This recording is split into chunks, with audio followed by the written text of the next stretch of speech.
Good morning my dear friends, मैं doctor Mahendra Saran और हमारे चैनल पर आपका स्वागत है। तो प्यारे बच्चों, जैसे कि मैंने पिछले वीडियो में एमए प्रीवियस के थर्ड पेपर का सिलेबस आपको बताया था, इंपॉर्टेंट क्वेश्चन मैंने आपको बताया था। आज हम एमए प्रीवियस का वही थर्ड पेपर ले रहे हैं जिसमें हम कुछ इंपॉर्टेंट राइटरों के बारे में डिस्कस करेंगे, जिसमें सेक्शन बी है। तो जो बच्चे राजस्थान यूनिवर्सिटी से, एमडीएस यूनिवर्सिटी, कोटा यूनिवर्सिटी, महाराजा गंगा सिंह, पंडित दीनदयाल और मत्स्य यूनिवर्सिटी से हैं, ब्रज यूनिवर्सिटी के जो बच्चे हैं वो भी स्पेशली इसको देखें। देखो, आपका जो सेक्शन ए बी है उसमें 4 राइटर हैं, जिसमें से हम 2 राइटरों के डिस्कस कर रहे हैं, एस टी कोलरिज और जॉन किट्स से। इस 2025 में एस टी कोलरिज और जॉन किट्स के कौन कौन से क्वेश्चन आ सकते हैं। तो देखो, पहला प्रश्न है, describe the romantic features and pastoral beauty of the poem Kubla Khan. आपके सिलेबस में क्रिस्टाबेल है, rime of the ancient mariner है, कुबला खान है, और एस टी कोलरिज की कविताएं सुपर नेचुरल एलिमेंट के लिए और नेचुरल ब्यूटी के लिए जानी जाती है। जब आप इस कविता को पढ़ेंगे तो रोमांटिक फीचर्स और पेस्टोरल ब्यूटी को आप अच्छे तरीके से विद पोएम के लाइनों के साथ एक्सप्लेन कर पाएंगे।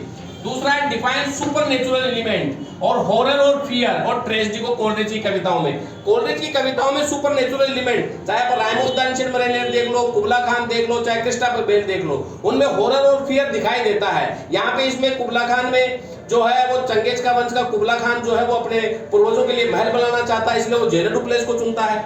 वहां पर उस तरह की जो हॉरर फियर को दिखाया गया उसे डिफाइन कीजिए, पेस्टोरल ब्यूटी को डिफाइन कीजिए। और जिरेल्डाइन जो एक चुड़ैल रहती है क्रिस्टाबेल में, वो क्रिस्टाबेल की ब्यूटी को हनन कर लेती है, उसमें बताया गया है। राइम ऑफ द एंशिएंट मरीनियर में भी यही कहानी है। तो एस टी कोलरिज की कविताओं में ये चीजें ज्यादा डिफाइन होती है। फिर है, right a critical appreciation. कुबला Khan का क्रिटिकल एप्रिसिएशन पूछा जा सकता है आपसे। तो जब आप कुबला खान की कविताओं के बारे में लिखें तो पोएट का इंट्रोडक्शन, पोएम का इंट्रोडक्शन, थीम, प्लॉट और समरी के साथ साथ में आप उसमें इमेजिनरी स्किल्स को बताइए, सुपर नेचुरल एलिमेंट को बताइए, नेचुरल ब्यूटी को आप इसमें बताइए, और रियलिटी को, यूनिवर्सल ट्रूथ को आप इसमें बताइए, हॉरर, फियर और ट्रेजेडी को आप इसमें बताइए। फिर है, explain Keats as the most sensuous of English poets. कैसे है किट्स की जो आपकी कविताएं वो ग्रेशियन अर्न है और टू ऑटम है आपके इसमें, तो आप उन कविताओं के माध्यम से किट्स को डिफाइन करने की कोशिश कीजिए। और इसी साल आपके define immortal beauty and great skills of emotionary in the poem Grecian urn by John Keats है। आप जब ग्रेशियन अर्न को पढ़ेंगे तो ग्रेशियन अर्न 5 भागों में डिवाइडेड कविता है, ये फर्स्ट ग्रेड में भी है। आप इसको लाइन टू लाइन पढ़े। पहली कविता में उसने जो ताम्रपत्र है उनकी सुंदरता को बताया गया ग्रेट इमेजनरी के साथ में। दूसरा जो है उसमें वह देवी देवताओं के चित्रों के बारे में बताता है, जो उस पर चित्रित है उन्हें इमोर्टल कहता है वो।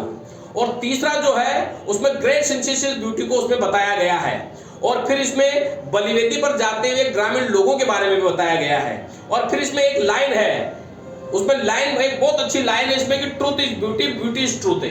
तो ये सारी चीजें आप इसमें डिफाइन कीजिए। तो आप जब किड्स की कविता को पढ़ेंगे ग्रेशियन अर्न को, तो उसमें सारी चीजें डिफाइन की हुई है। आप इसे लाइन टू लाइन पढ़ें। और किड्स की कविता ode to autumn is a fine example of great natural beauty, इसको आपको ड्राफ्ट करना है। तो आप ओड टू ऑटम कविता को जब आप पढ़ेंगे तो कविता 3 भागों में डिवाइडेड है, जिसमें पतझड़ का मानवीयकरण किया गया है, एक किसान की औरत के रूप में, एक किसान की औरत जो फसल काट रही है उसके रूप में। फिर वो संध्या की बेला का वर्णन करता है कि शाम के समय में सूरज अस्त हो जाने के बाद में ग्रामीण क्षेत्रों में कैसा सुंदर दृश्य आता है। तो ग्रेट स्प्रिंग ब्यूटी को और ऑटम ब्यूटी को और संध्या गोधूली बेला का बहुत अच्छा वर्णन किड्स के द्वारा किया गया है। तो मैं चाहता हूं कि आप जब किड्स को पढ़ें तब आप इसकी कविताओं को लाइन टू लाइन में पढ़ें, डिटेल में पढ़ें, ताकि आप किड्स की नेचुरल ब्यूटी को, इमेजनरी स्कूल को, लिटरेरी थ्योरी को और यूनिवर्सल ट्रूथ को आप अच्छे तरीके से डिफाइन कर पाएं। प्यारे बच्चों, एमए प्रीवियस की जो बच्चे तैयारी कर रहे हैं वो एस टी कोलरिज और जॉन किट्स को अगर लर्न कर लेंगे, मैं गारंटी के साथ कह रहा हूं नंबरों की आपके बौछार होगी।